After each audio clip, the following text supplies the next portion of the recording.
I think especially in terms of Zinfandel, but other wines coming from here, it's almost like heirloom type vineyards and wines. Can you say more about that? I'd be happy to. So you're absolutely right. We've been farming wine grapes here since the 1850s, and in fact have many, many varieties and many vines that have been growing for over 100 years. Kyle's Zinfandel that you're going to be tasting a little bit later this evening is an example of one of those.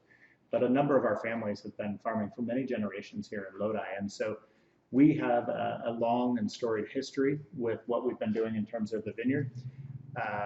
But it's really exciting because so many of our families who've been farming grapes for many generations are now vertically integrating to begin to put their fruits of their labor into the bottle as well, to share their story, share their pride and passion and their hard work in beautiful expressions in the wines that are coming from here. And so we have this great long history, but we also have a lot of innovation in this region. Today we're farming over 100 different varieties of wine grapes. We like to say everything from Albarino to Zinfandel and everything in between, but it really is true. We have a melting pot of varieties of wine grapes from all corners of the world that are being produced here and going into great bottles of wine. Yeah. Any thoughts about that?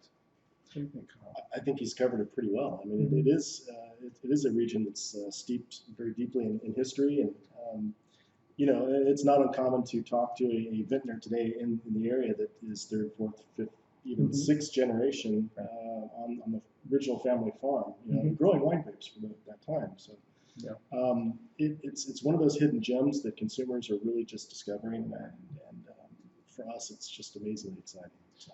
You know, I think you both bring up that point. To me, there's no replacing a family, you know, working the same vineyards for 3, 4, and 5 generations and knowing the land better than anyone else could possibly know it. And to me, that really comes out in the purity of the wines. Absolutely. This is many times and more often than not an expression of these families' stories. This is the expression of their home. And when you go into the tasting rooms here in Lodi, it is an extension of their homes and their vineyards and their operations. And you see that in all aspects actually of our town. When people come and visit Lodi here, it is about welcoming into what we are very prideful and passionate about here in our